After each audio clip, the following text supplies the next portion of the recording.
여러분 안녕하십니까? 7월 4일 토요일 VOA 한국어 방송입니다. 저는 도성민입니다. 저는 조은정입니다. VOA 한국어 방송은 오늘 미국의 건국 250주년, 독립 250주년 특별 방송으로 진행합니다. 네, 지금 미국은 250년, 건국 250년을 기념하는 축하 행사가 풍성합니다. VOA는 지금 미국이 어떤 모습인지 또 어떤 준비를 하고 있는지 건국 250년을 축하하는 미국의 모습, 독립 250년의 의미와 가치를 전해드리는 시간 준비했습니다. 네, VOA는 오늘 보이는 라디오로 진행하는 특집 방송과 함께 미국 시각으로 7월 4일 독립기념일 오후 7시부터 워싱턴 DC 내셔널몰에서 열리는 Salute to America 미국의 경의를 행사를 현장과 VOA 스튜디오를 연결하는 이원 생중계로 방송합니다. 네, 한반도 시각으로는 7월 5일 일요일 아침 8시부터 생방송으로 전해드립니다. 미국 수도 워싱턴 DC의 건국 250년 특집 방송을 보이는 라디오로도 함께 하시고요. 라디오 주파수는 단파 12,130kHz로 시작해서 한반도 시각으로 아침 10시 30분부터는 오후 1시까지 17,865kHz로 보내드리겠습니다. 네, 미국 건국 250주년 특집으로 준비한 7월 4일 토요일에 VOA 한국어 방송을 시작합니다. 먼저 오늘의 주요 뉴스 헤드라인입니다. 미국과 이란의 핵 협상이 계속 진행되고 있습니다. 트럼프 대통령은 이란이 미국의 요구사항 대부분에 동의했다고 밝혔습니다. 베네수엘라 강진 사망자가 2,500명을 넘어선 가운데 정부의 대응을 둘러싼 논란도 커지고 있습니다. 로드리게스 임시 대통령은 당국이 가능한 모든 조치를 취했다며 비판을 반박했습니다. 네, 미국 건국 250주년을 맞아서 독립기념일 축제를 본격적으로 시작했습니다. 워싱턴을 비롯해서 미국 전역에서 다양한 기념 행사가 이어지고 있습니다. 여러분께서는 지금 VOA 한국어 방송을 함께하고 계십니다.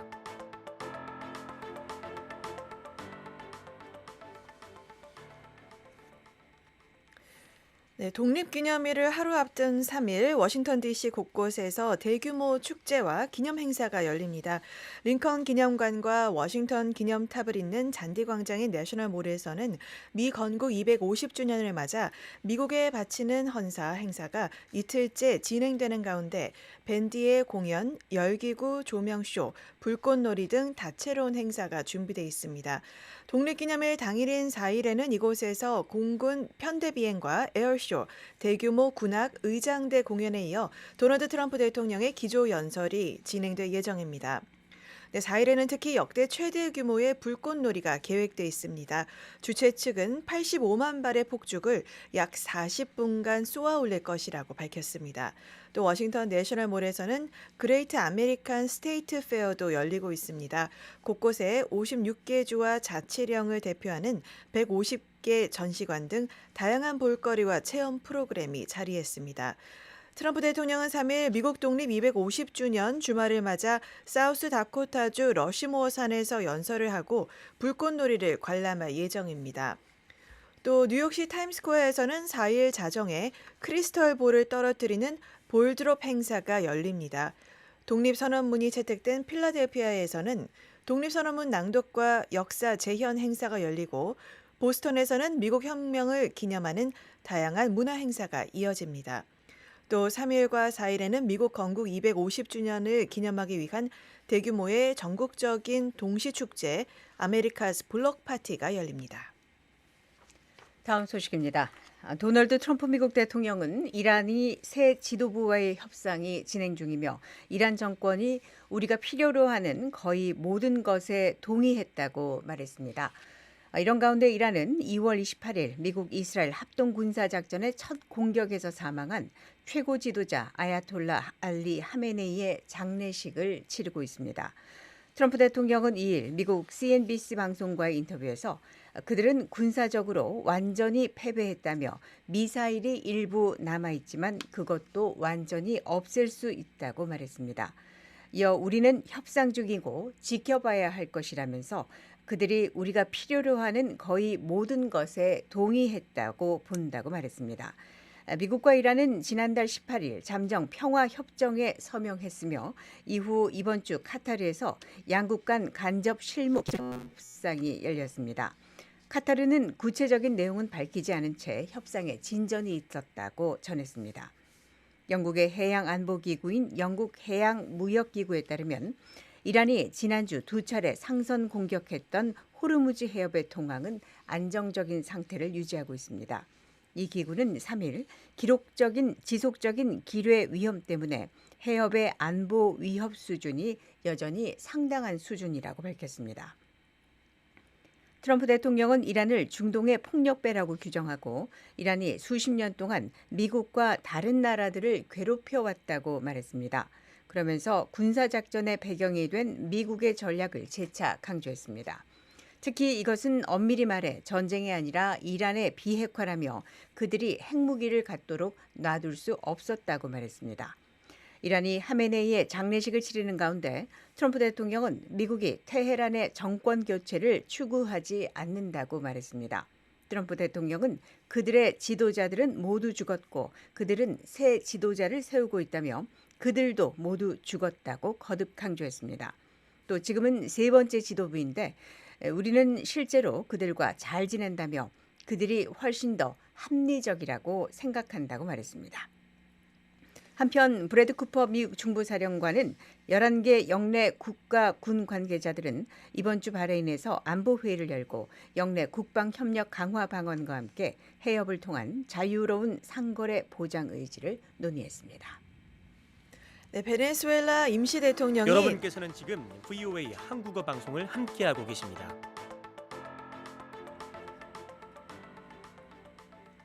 네, 베네수엘라 임시 대통령이 대규모 지진 대응이 늦었다는 비판에 대해 모든 조치를 취했다며 반박했습니다.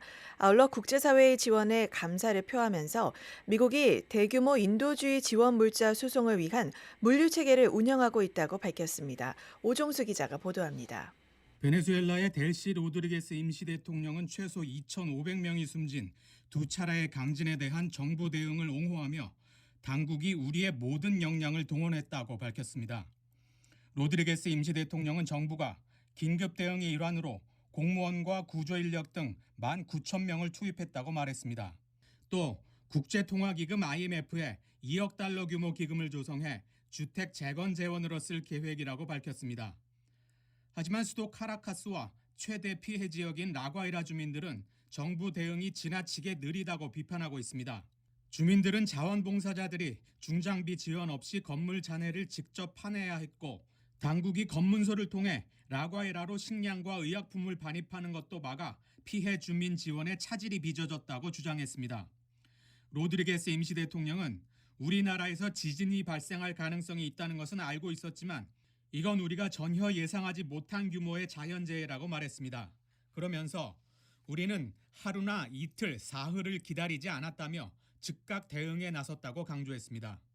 규모 7.5와 7.2 두 차례 강진은 지난 24일 잇따라 발생해 건물 수백 채가 붕괴했습니다. 정부 공식 집계에 따르면 지금까지 2,595명이 숨지고 그 밖에 12,000명이 다쳤으며 수천 명이 아직도 실종 상태입니다. 로드리게스 임시 대통령은 구조, 수색팀 파견과 물류 지원, 식량과 식수, 의약품 등 구호물자 제공에 나선 각국에 감사를 표했습니다. 로드리게스 임시 대통령은 147개 나라가 베네수엘라에 연대를 보여줬다며 베네수엘라 국민과 정부를 대표해 깊은 감사를 표명한다고 말했습니다. 이어서 미국은 인도주의 지원 물자를 접수하기 위한 대규모 물류 체계를 운영하고 있다며 이는 미국 정부뿐 아니라 베네수엘라를 돕고자 하는 미국의 단체와 기업, 자원봉사자들이 보내는 구호 물자도 포함된다고 밝혔습니다. VOA 뉴스 오종수입니다. 세계 사형제를 폐지를 논의하는 국제회의에서 북한의 공개 처형 실태가 처음으로 다뤄졌습니다. 9살 때 공개 처형을 직접 목격한 한 탈북민은 북한의 공개 처형 실태를 증언하며 국제사회가 더 이상 이를 외면해서는 안 된다고 호소했습니다. 안소영 기자입니다. 지난달 30일부터 사흘 동안 프랑스 파리에서 열린 제9차 사형 폐지 세계총회에서 북한의 사형제도 실태가 처음으로 공식 의제에 올랐습니다. 북한 인권조사 기록단체인 전환기 정의 워킹그룹 TJWG는 3일 보도 자료를 통해 유럽 등 각국 정책 결정자들이 참석한 이번 총회에서 북한 정권의 공개 처형 문제를 보고하고 국제사회에 대북 압박 강화를 요청했다고 밝혔습니다. 신희석 TJWG 법률 분석관은 북한의 처형은 공정한 재판 없이 자의적으로 집행되는 경우가 대부분이라며 이는 유엔 북한인권조사위원회와 유엔 인권기구들의 판단을 종합할 때 반인도적 범죄에 해당한다고 지적했습니다. 신 분석관은 또 총회에 참석한 엘리자베스 살몬 유엔 북한인권특별보고관이 TJWG의 북한 처형 실태 보고서를 언급하며 오는 10월 유엔 총회에 제출할 보고서에서 북한의 심각한 처형 실태와 생명권 침해 문제를 중점적으로 다룰 계획이라고 밝혔다고 전했습니다. 신 분석관은 아울러 볼커 튀르크 유엔 인권 최고대표를 만나 북한의 처형 문제를 유엔 총회 논의 과정에서 더 비중 있게 다뤄줄 것을 요청했다고 덧붙였습니다. 이번 총회에는 북한 인권운동가이자 11살의 유서 저자인 탈북민 김은주 씨도 증언자로 참석했습니다. 김 씨는 9살 때 처음 목격한 공개처형 경험을 소개하며 공개처형은 사형수뿐 아니라 이를 강제로 지켜봐야 했던 주민들에게도 깊은 정신적 상처를 남기고 있다고 말했습니다.